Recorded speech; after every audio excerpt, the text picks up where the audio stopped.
Welcome to the Sleep is a Skill podcast. My name is Molly McLaughlin, and I own a company that optimizes sleep through technology, accountability, and behavioral change.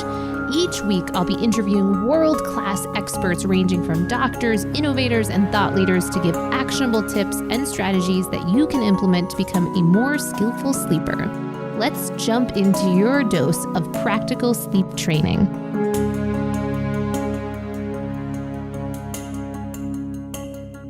Welcome to the Sleep is a Skill podcast. My guest today is Dr. Azure Gran, and she is a researcher at the intersection of metabolic and hormonal health and biological rhythms. She studies how peripheral time series can be used to predict discrete health events. Her graduate work at UC Berkeley mapped automatic predictors of reproductive development and metabolic disruption from adolescence to adulthood to pregnancy, and use these findings to co-develop tools for real-world reproductive health monitoring. After graduation, Azure began directing fertility research at Prima Temp, recently joined the Crescent Health team as a scientist in residence. Her goal in each project is to create collaboration among academic, nonprofit, and private partners to promote research in metabolic and women's health. And as a quick aside, for women of menstruating age, she has been really instrumental working with Oura Ring to help ensure that we can have more awareness in what's happening with our menstrual cycle as it's related to some of the metrics that are coming through on the Oura Ring as it relates to our body temperature. And then starting to connect some of these changes and track our cycle within the app. So really exciting stuff that she's up to, as well as her work with Crescent Health, which is a great team that we've been connected with for quite some time. Love the work that they're doing. She's also linked up with Levels Health and looking at how our glucose relates to our sleep. So lots to discuss. I think you're going to really enjoy this conversation. Let's jump in. So I get a lot of questions around sleep supplements, and I'm very hesitant to just throw out a whole laundry list of possibilities. One, I don't think it's the most responsible thing to do. I really do believe in testing to see what types of supplements make sense for you. And two, because I really truly believe that most of the things that you can do to improve your sleep are behavioral, psychological, environmental in nature, and often don't cost a dime. However, there is one supplement that I personally take every day and that I do feel quite comfortable with suggesting for most individuals to experiment with because of a couple of reasons. Its high safety profile and high rates of deficiencies in our modern society. Some put the numbers as somewhere around 80% of the population being deficient in this one area, and that is magnesium. So magnesium has been called the calming mineral, and some report that magnesium can increase GABA, which encourages relaxation on a cellular level, which is critical for sleep.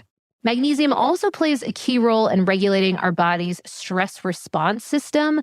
Those with magnesium deficiency usually have higher anxiety and stress levels, which negatively impact sleep as well.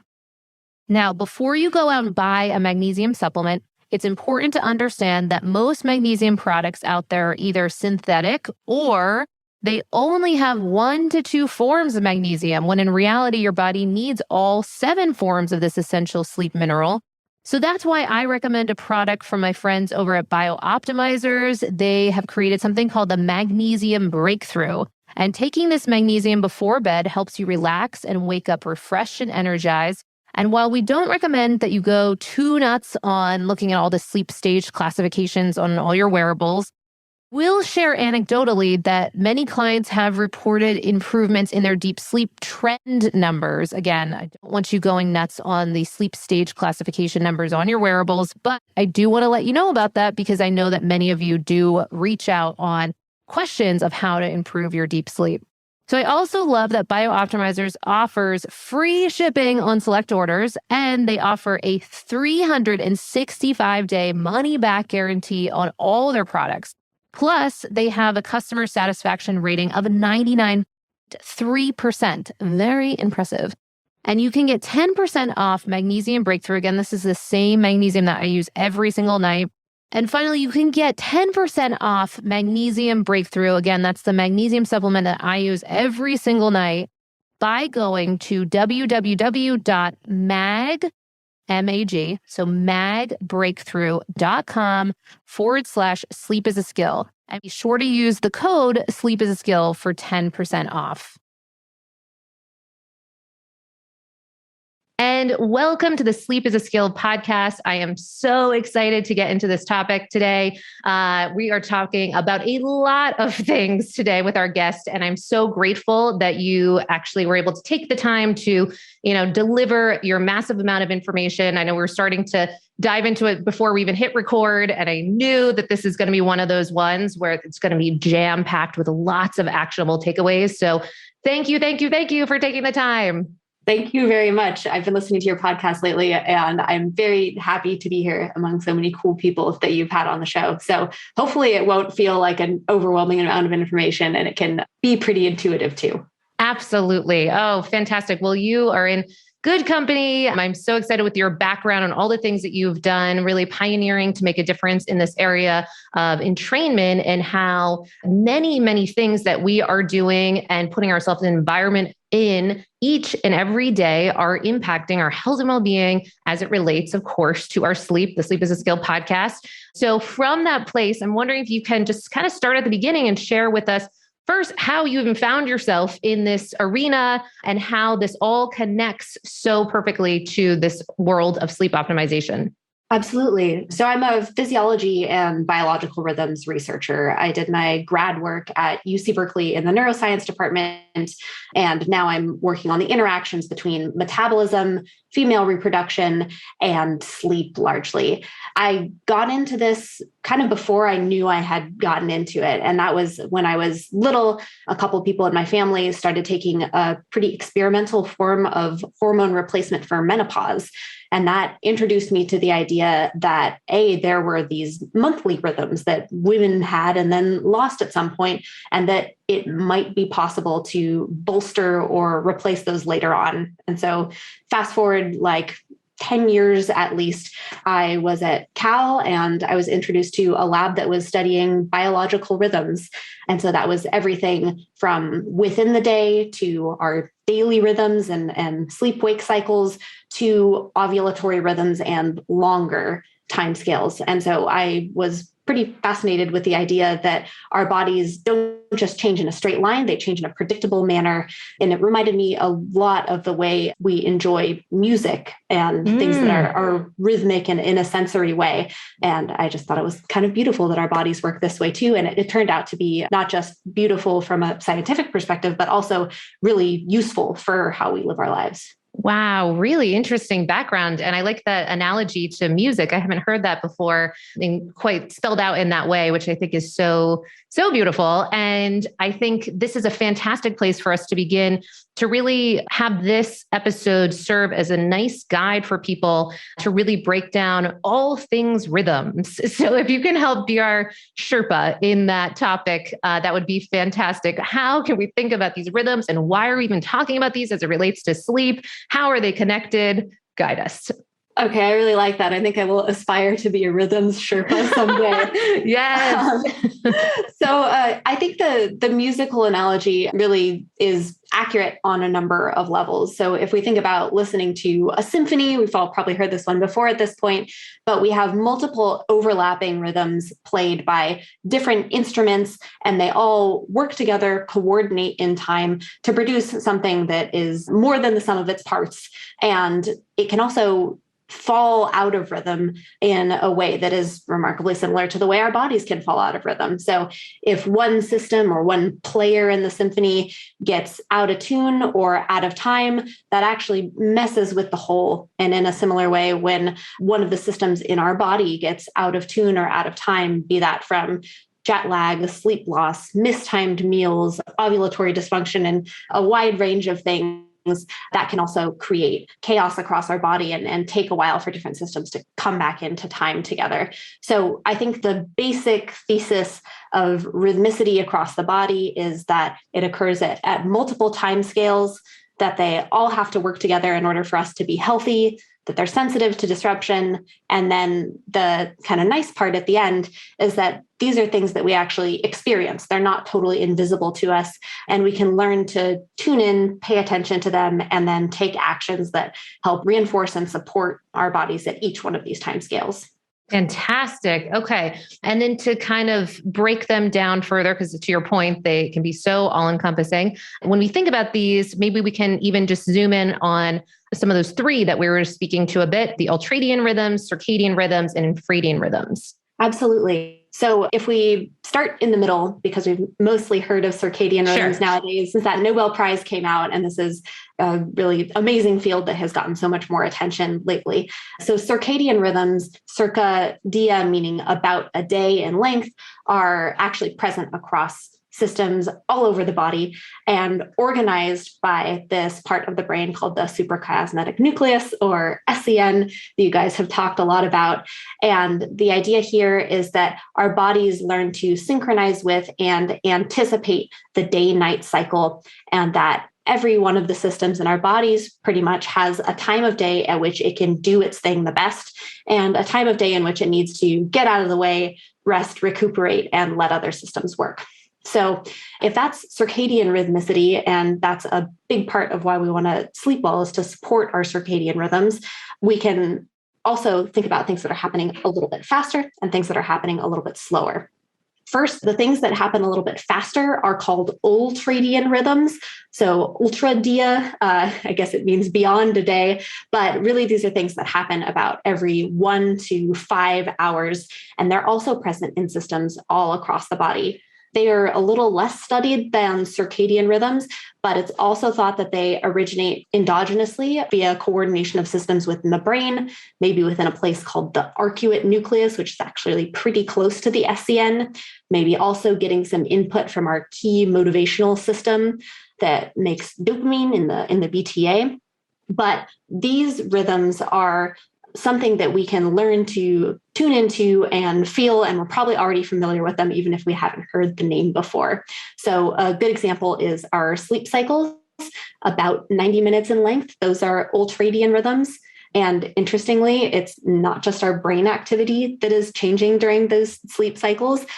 All kinds of things across the body are changing at about the same time. So for instance, during REM sleep, you have increases in body temperature, in testosterone, in lactate, in triglycerides, and those are all happening in a coordinated manner. So sleep cycles are a great example of ultradian rhythms. Another might be that you get hungry a few times a day, that you feel motivated to get up and move around a few times a day.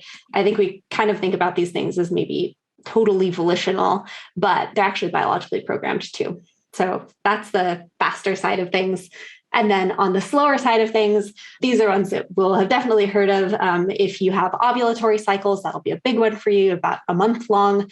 And all of us pretty much have seasonal rhythms, and more extreme ones, depending on if we live a little bit closer to the poles. Oh, fantastic. Okay, great. And the way that these all connect to our sleep, so of course, with the within a day rhythms, the ultradian rhythms, you spoke so perfectly and well to this topic of our sleep cycles and really breaking all those down. And then, of course, with infradian rhythms, I think a lot of people might be new to this concept of why do we think about that as it relates to our sleep? Yeah, it's a really good question. So I'll start with the ovulatory cycle. This one is very near and dear to my heart because I worked on this a lot in grad school. And I think it's a place that needs a lot more study and recognition overall. But basically, the phase of ovulatory cycle, so think of it as if a person is either before ovulation or the release of an egg, or after an egg has been released, that has a big impact on sleep. So historically, I think why we might not have seen this as much is because ovulatory cycles actually vary quite a bit from person to person. So they're not all 28 days in length. That assumption used to get made a lot more. And also they can vary quite a lot within an individual. So depending on what's going on in one's life, it might not be stable. Ovulation might not even happen every single cycle. So that's made it a little bit harder to study in the past. But some things that do seem really consistent is prior to ovulation, things are kind of great. body temperature deviates a little bit lower. Yeah. Resting heart rate is lower. Heart rate variability is higher during sleep. Even sleep consolidation is a little bit better. As opposed to after ovulation, body temperature rises a little bit. Some people can notice this subjectively, others have trouble, but might notice that you're kicking your covers off more often after ovulation, that heart rate being a little bit higher at night and that HRV being a little bit lower is associated with slightly more wake ups. Some studies have found it to be associated with a little bit less REM. So it's not like sleep becomes terrible, but it's actually really common for people's wearables to say, hey, you really need to slow down during your luteal phase. Yes. And I think the takeaway there is these are real effects. It doesn't mean you're sick, but it does mean you might want to take a little bit extra care to set up your sleep environment if you know you're between ovulation and menses. And then don't be hard on yourself when you see that your temperature is up and all that, because that's what it's supposed to be doing. Absolutely. And I love how you pointed to this concept that I think also might be a bit outside of our culture, to point to actually all the benefits that are happening even during our menstrual cycle, certainly before ovulation, as you pointed to, because certainly from the quantifiable source, from looking at the data, so many improvements there. And yet there seems to be this conversation or societal conversation of when we get our period, then, okay, this is when we need to. So, well, I'll let you speak to that. How has that kind of gotten confused with some of the things that we see in the data? Right. So tell me if this is or isn't what you were getting at. Yes. But often when there are discussions about the ovulatory cycle, it tends to be about PMS and all the not fun things that can happen leading up to and during menstruation. But to me, that's a little bit like saying, my God, sleep, it's terrible. Nothing's happening. You're out like a light. You're, incompetent. God, it's terrible. When really it's just the other half of a coin, and premenstrual symptoms for most people are really just a couple of days. It's not the entire luteal phase, and it's definitely not the whole cycle. So just like a sleep-wake cycle, an ovulatory cycle is a time when different activities are best suited to different phases. And so, your heart rate goes down and HRV goes up during part. And in the other half, it's the opposite pattern. And so it's just an opportunity, I think, to choose what activities you want to do that best match the phase that you're in. And so that might be, absolutely. So 100%, I think this is so, so important and can be so life-changing for so many people that are listening of menstruating age or know someone who is, because the thing I'm getting at there is that there seems to be that the more we live in accordance with these different cycles and understand that there's so much that we have a say in how they go, that from that place, when you get your period, which in the past, many people would say, oh, okay, party over, I got my period, I'm out. And unfortunately would often have a lot of symptoms or symptomology that would take them out, a lot of pain and various things from a hormonal perspective. And it seems as if, and of course, there still needs to be so many more studies in this world, but it seems as if the more that we do live in accordance with that, we can take advantage of some of those changes that do happen from literally the day that we get our period. And then we see those measurable changes and drop in body temperature, often improvement in HRV and the lowering of heart rate, lowering of respiratory rate, so that we can actually maximize those benefits that take place at certain times, the more we're educated on this. So I so appreciate you doing the work you're doing to share this. I think it's a super exciting topic and opportunity to learn more. I mean, I think especially with things like studying personal exercise performance by phase of cycle very carefully, a lot of female endurance athletes, if they're cycling, pay attention to this and have a time of cycle where they know they can perform a bit better. Often that will be a late follicular phase or occasionally in the mid-luteal phase before PMS onsets if a person experiences it. So there's a ton to learn there, I think. But you asked about seasonal rhythms as well. Yes. And I want to make sure I don't forget about them because they're super interesting. And I think they're very easy to overlook if you're, if you're someone who doesn't live close to one of the poles. I'm out here in the Bay Area where seasons are kind of like an idea rather than an experienced thing. But that doesn't mean that our bodies still aren't attuned to change in day length. So most people listening here have probably heard of melatonin. probably have taken melatonin at some point to help them get to sleep at night. But melatonin is actually released when we're in the dark. And so it should rise when we're getting ready to go to bed. Hopefully the lights are dimmer out, be high during the night, and then be actively suppressed and at lower levels in our brain during the day when we're exposed to sunlight.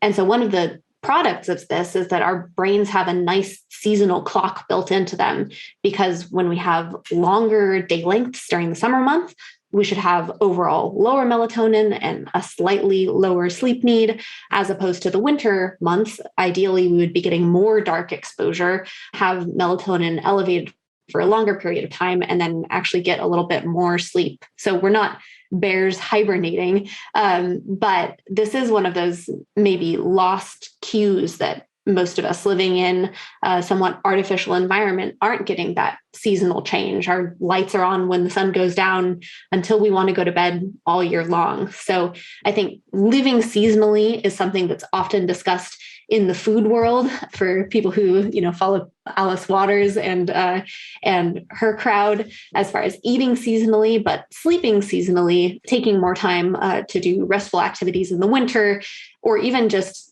being kind to oneself about feeling more tired in the winter, because it's part of a natural process. And it's something that even humans do, not just other species that are migrating or burrowing down to hibernate.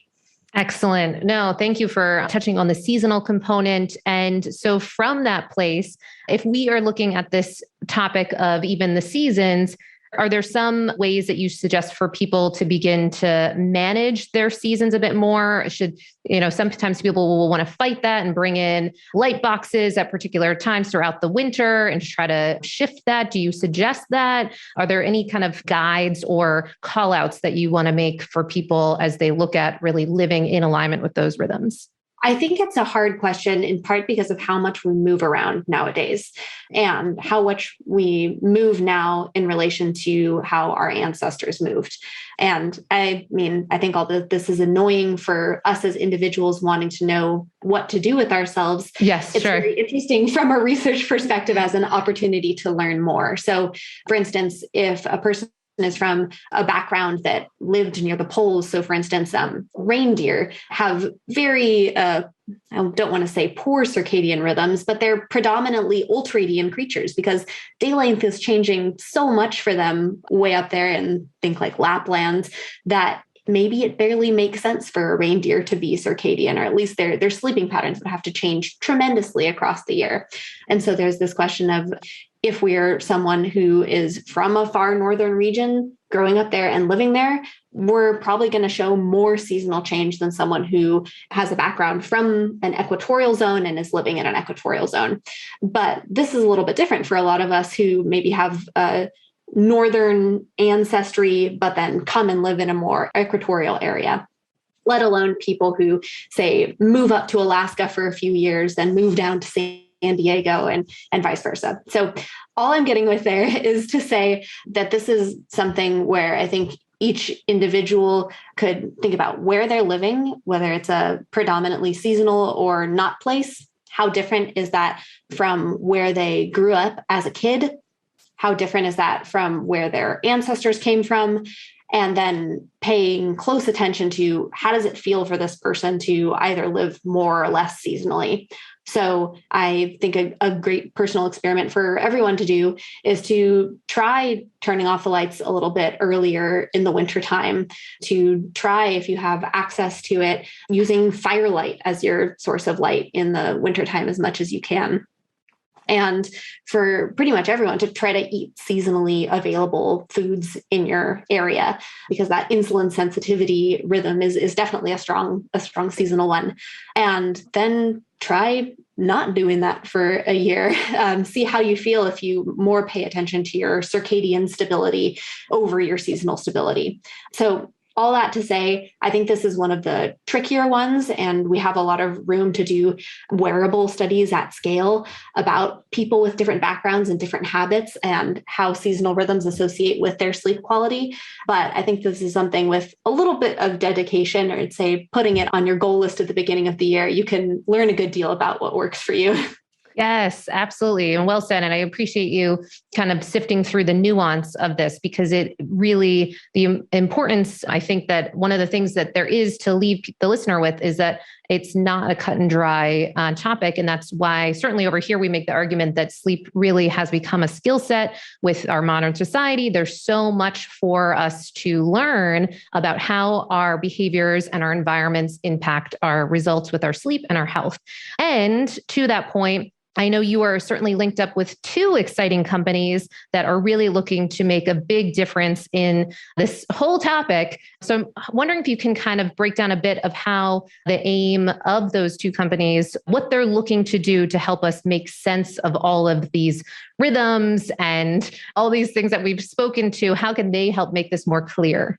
Yeah, absolutely. So one of them is called Crescent Health, and this is a startup that brings in different data sources, predominantly wearable data right now that measure temperature, heart rate variability, as well as a platform that lets you input different behaviors that are very important for your sleep and very important for your overall health. Things like light exposure, movement, what you eat, Zeitgebers, if you're familiar with circadian terminology, things that talk to our clocks.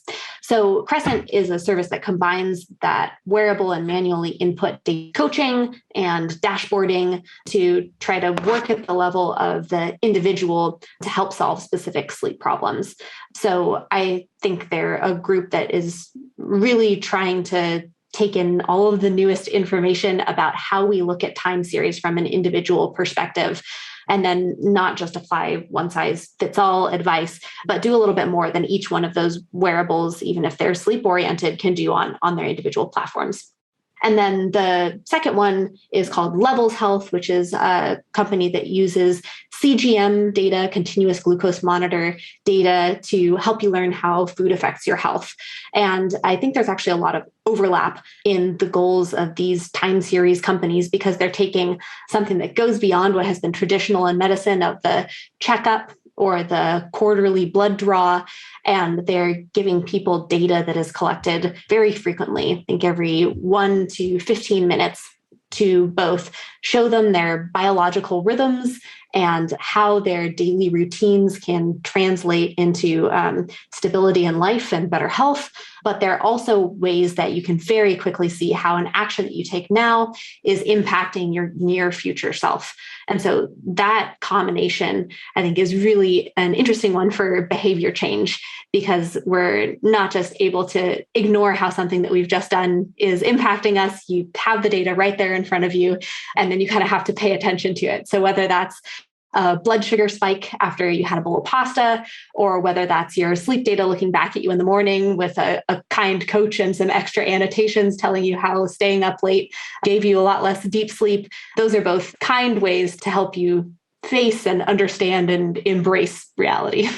Absolutely. I mean, one of the reasons that we're so focused on this topic of tech and sleep is that it's just such a fantastic way to bring self-awareness and kind of self-development, if you will, through technology, through data points, and then to suddenly put us back in the driver's seat of our own health and well-being, particularly in an area like sleep, where historically many people have been in a dialogue of this is you're either good at it or bad at it, or, you know, you're skilled or you're not. And yet suddenly, even in this conversation, I know we're only touching on the very top level we've gotten as very, very nuanced as I know it can be. And yet from that perspective, it's so clear that there is just so much for us to learn and discover and experiment with, and really, dare I say, have fun with this realm of improvement optimization. So really fantastic for anyone listening to that wants to learn more about Levels. In particular, we have had a great podcast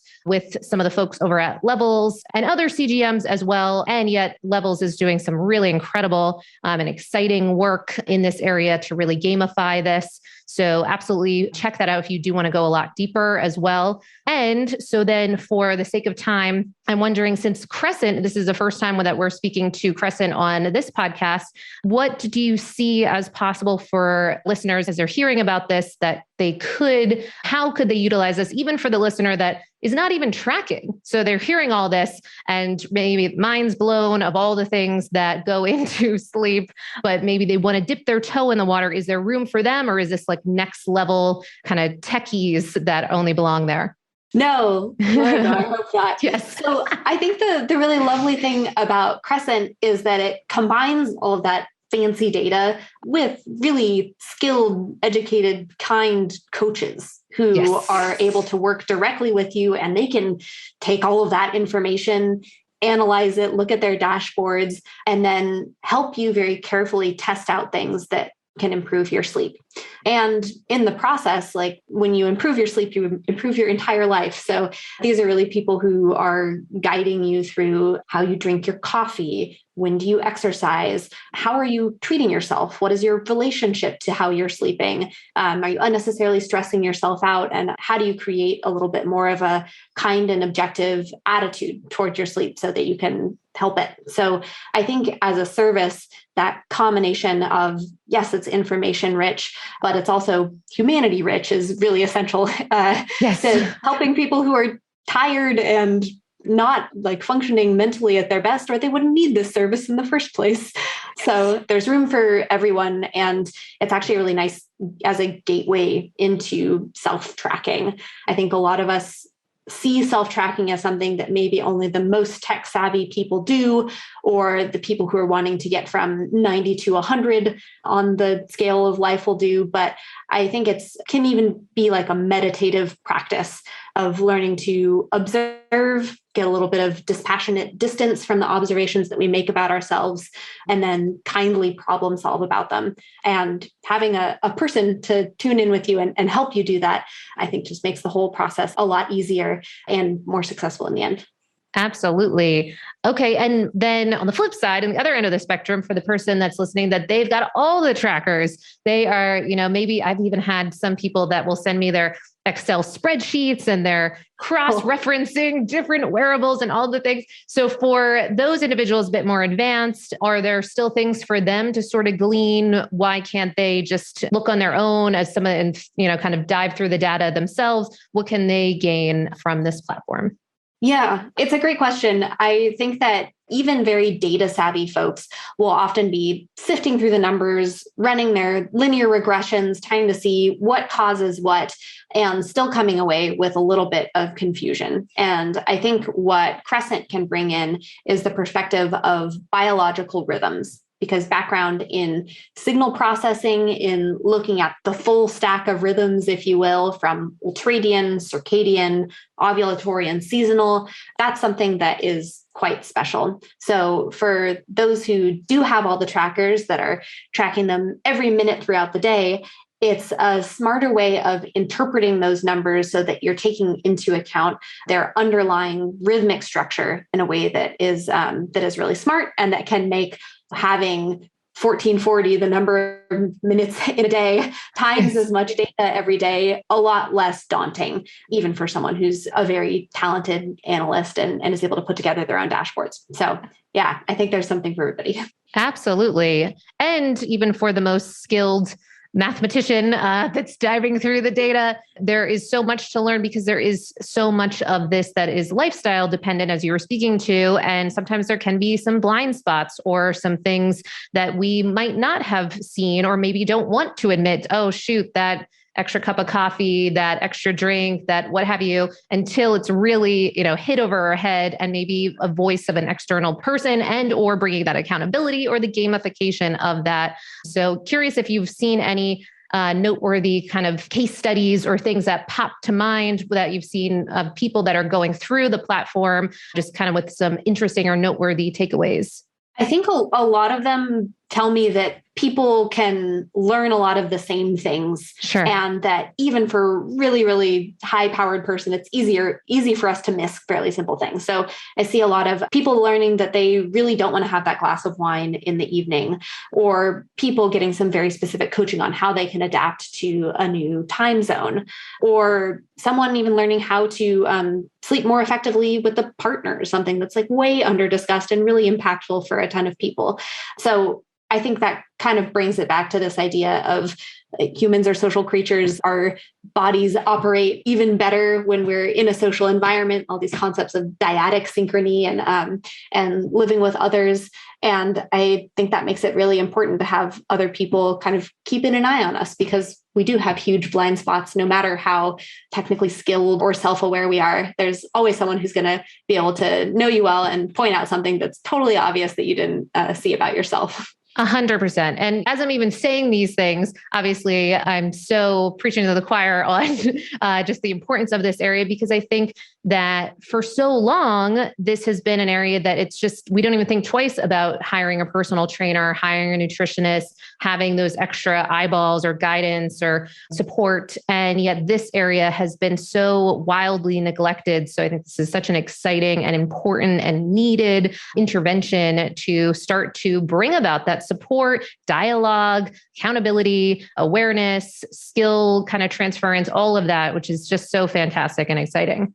Cool. No, thank you very much. And I mean, a lot of these coaches, I'm not a coach on the platform. I'm just the background research person trying to help out where I can. But they come from these other realms of coaching, personal training or nutrition. They're coaches that have then gone beyond that and said, hey, I want this whole extra skill set in understanding the physiology of sleep, the psychology of sleep and insomnia. And so they're super well-trained, smart people. Yes. No, it's so exciting because I think for so long, there's been sort of a couple approaches. It's been CBTI, which, really obviously an important area of study. And there's been the route for people of prescriptions or supplements or what have you. And I think that all of these conversations that we're in are of new things that we can bring into the conversation that can really make such a fantastic difference in our sleep results. So really, really exciting. And what we've seen is that when we bring people on that are so knowledgeable in the area of sleep, people want to know, well, what are they doing to manage their sleep? So we'd love to just learn a little bit about how you are approaching your own sleep. And so the first question that we ask everyone is, what does your nightly sleep routine look like right now?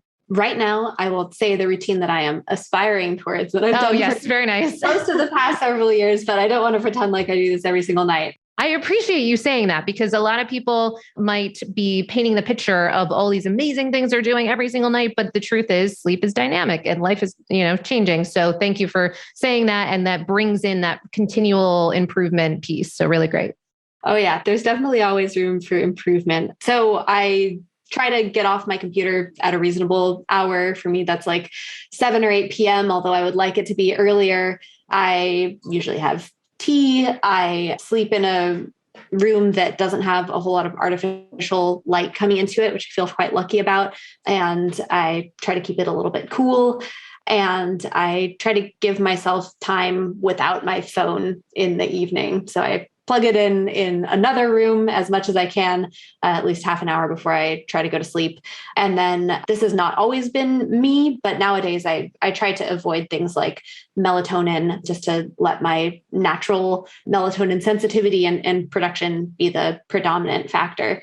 So I think for me, it's about unwinding for a while before I go to bed, knowing that it'll take me a little bit to calm down, and then removing things that feel like they give me that tug of, I need to engage, or I need to do something, so that I can just, remember what it's like to be a person reading a book or writing and not doing anything with others. I love that. Okay, perfect. Amazing. And then we've recently added in this other question that often gets discussed in some way, shape, or form. And we want to formally put it in here, which is, what does your morning routine look like? And we're making the argument that impacts our sleep results. So what would we see from you? I love that question, because I think for me, at least, what I do in the morning and throughout the day is way more important for my sleep than whatever I do in like the 1 hour or 2 hours before I go to bed. Yes. So I think the thing that helps me the most is I am lucky to not have to use an alarm clock.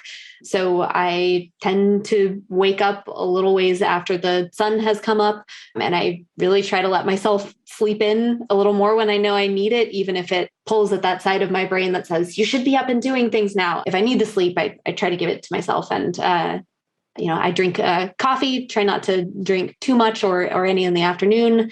And I also try to get my run in for the day first thing in the morning. And I think doing that stably is part of that process that I'm hoping is helping my morning court pulse be stable. It's hoping my morning blood sugar response be a little bit more predictable. And that also gets me tired enough that I'm going to want to sleep well at the end of the day. And I guess last one would be, this is maybe in the future, you'll ask people about their dinner time routines too. So that was weird. It was almost like you were in my brain because, of course, with your relationship to levels and your knowledge of these rhythms, this is often another piece that we, touch on. And I was actually going to ask you that. And to your point, I'm sure that's probably going to end up working its way into another question that we'll ask people. But yes, please share about your dinner routine timing, because I think that one alone can be huge for sleep. Yeah, at least for me it is. Maybe I'm a delicate flower in this regard or something, but Same. Yeah, I like to eat pretty early. I mean, if I can eat my dinner at 5 p.m. like in the good old days, I'm very happy. Same. Yeah. All right, we got a dinner date in our future. Okay, amazing.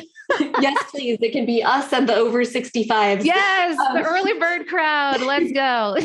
But I think it's great. Having the time for that meal to digest means I don't have that big glucose spike in the beginning of the night that disrupts my sleep. I don't have a stomach ache, have time to walk around after dinner and get things processed. And so I'm a big fan of the early dinner.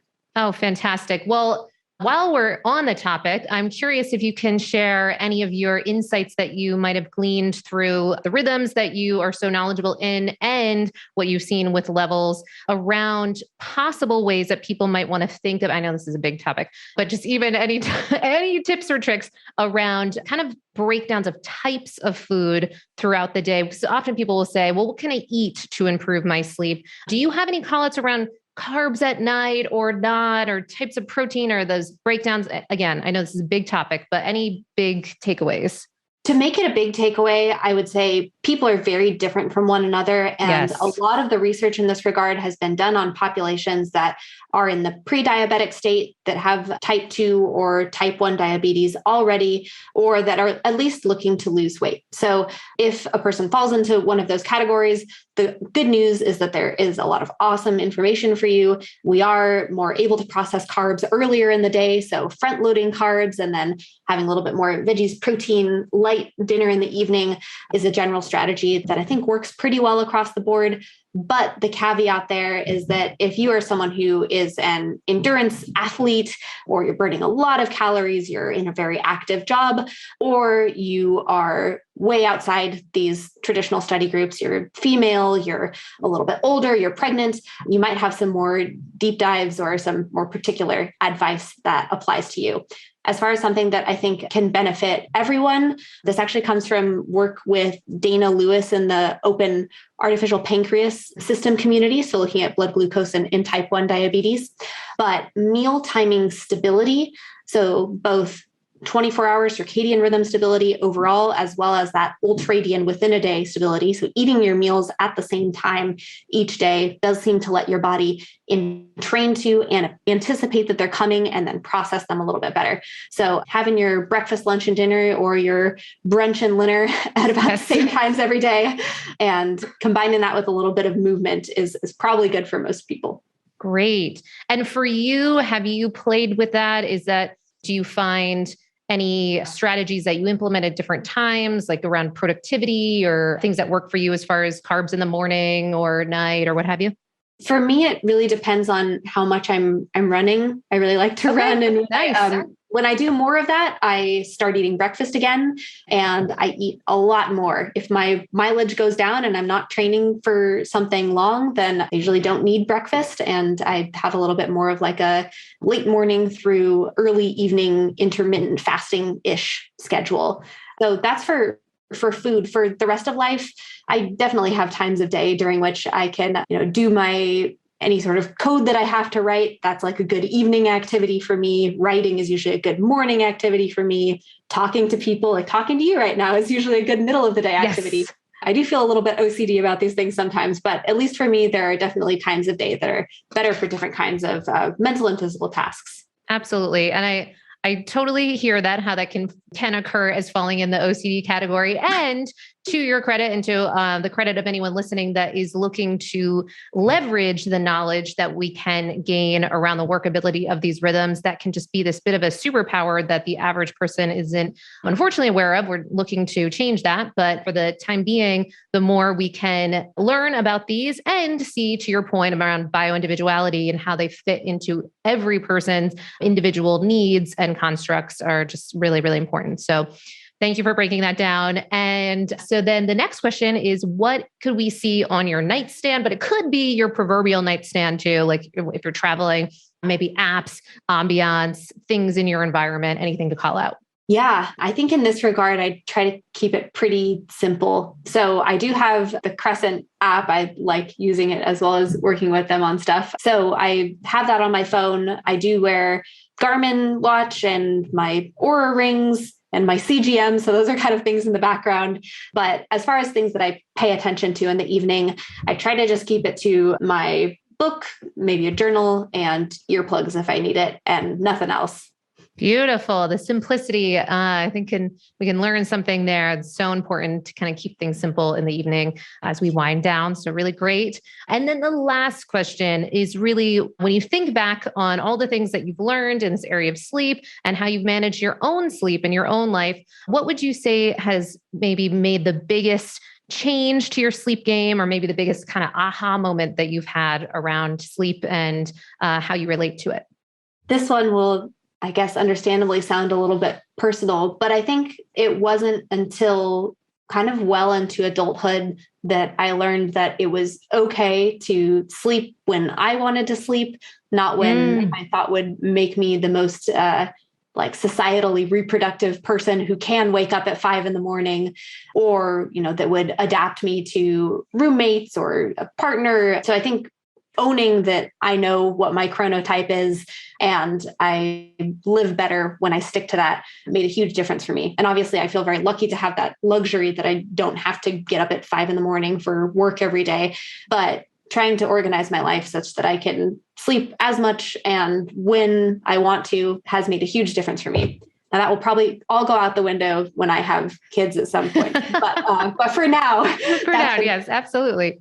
That is great. And actually, I know I keep tagging on new questions to these questions, but you did mention chronotypes. And as our kind of rhythms Sherpa for today, I'm curious if you could touch on a bit more on your thinking of chronotypes and how people might want to think of them as it relates to these rhythms and how to navigate this chrono time in their own life.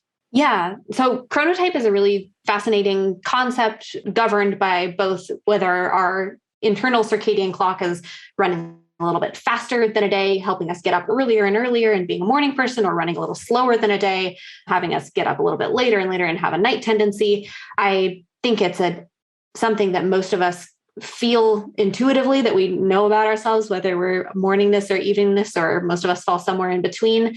But I always try to remember these awesome camping studies. That's what I think of too. Yes. Oh, yeah. Yes. Yeah. I always go to that. Well, maybe your audience knows this perfectly already, but Ken Wright in Colorado is one of the guys who had started this lab of taking them out camping. And basically when you put people in a naturalistic environment, so starlight, firelight, daylight, even for just a couple days, they all shift a little bit earlier unless they're already a very early morning person. And so there's this idea that most of us, even if we're night owls, can adapt to living with what the external world is providing to us and keeping in tune with the day and night, the seasons, and all of that. So I guess my take on chronotype is to try to live with what one knows one's chronotype is, but also to try to make time in life to go out and synchronize with what the environment is doing at that time of year. Try to do it at least a handful of times a year, and that will kind of reset you towards being a little bit more in tune with the environment. And hopefully, I would guess that would help us stay a little more healthy too. Absolutely. I'm so glad that you pointed out that study, and because I think that's so, so important for people to also know that while they can be informed by some of these tendencies that they've, kind of seen for themselves that might fall into particular buckets of types, that it's not as if these are fixed states totally. They might be tendencies and natures. And we can kind of have some say within those, but it's kind of finding that balance and striking that balance. So I think that's really, really important. And finally, as our sleep Sherpa and rhythms Sherpa for today, is there anything that we left out that you think is important for people to think about or take away when they think about sleep and rhythms? I want to say that it doesn't always have to be super complicated. I think I generally fall back to, if we were able to follow grandma's advice about sleeping regularly, sitting down for meals together at set times, taking time to relax, that pretty much all of us would have a higher quality of life and greater health. I think the challenges come in that it's really difficult for each individual person to figure out how to implement grandma's advice. Yes. So I guess it would be the combination of knowing that the answer to the sleep problem might not be insanely complicated. It just might be complicated for you to implement, and using that information to be a little bit easier on yourself and believe that things can get better and that you don't have to add a ton of personal confusion on top of struggling to implement grandma's advice. So I guess what I'm saying is we could all be a little bit nicer to ourselves about sleep, because things are challenging enough. And I think we all have very real ways in which we can sleep a lot better. Oh, so well said. I so appreciate that kind of making that argument that while there's all this that we could learn and we could get so in depth on the seasons and the rhythms and the this and the that, which can be fantastic and so important and illuminating. And at the same time, some of this has a kind of beautiful simplicity of it that has been happening for thousands and thousands of years. We just might have deviated a bit from those more traditional kind of structures or those rhythms that are occurring with or without our cooperation. So it's an opportunity to kind of experiment with how we could bring more of that in that kind of natural solar rhythm into our own lives. So really, really fantastic. Now, I'm clear anyone listening is likely going to want to learn more about you and the companies that we spoke to. So I'm wondering if you can share the best ways for people to do that. Absolutely. So Crescent.co is the website for Crescent, and where people can sign up to be part of that service. Levels, of course, has its own website coming up as well. And then for me personally, I have a website, azuregrant.com. I'm also on Instagram as Scoop Me Science, and on Twitter as just my name. So we're all over the place and fairly easy to reach. Fantastic. Well, thank you so much for taking the time. Really appreciate it. So excited about the work that you're doing. It's so needed, and looking forward to following all that you are a part of and creating. Thank you so much again for having me here. Really excited to be among the many people on your show, and just love how much you already know all of this stuff. And I think you're probably helping your audience kind of get all of these things down pat. So it's really cool. Oh, well, thank you for saying that. And yeah, I think we're on shared missions to share so much of this knowledge and how much this can just make such a lasting difference for people. So fantastic to be connected, and then looking forward to more. You've been listening to the Sleep is a Skill podcast, the #1 podcast for people who want to take their sleep skills to the next level. Every Monday, I send out something that I call Molly's Monday Obsessions, containing everything that I'm obsessing over in the world of sleep. Head on over to sleepisaskill.com to sign up.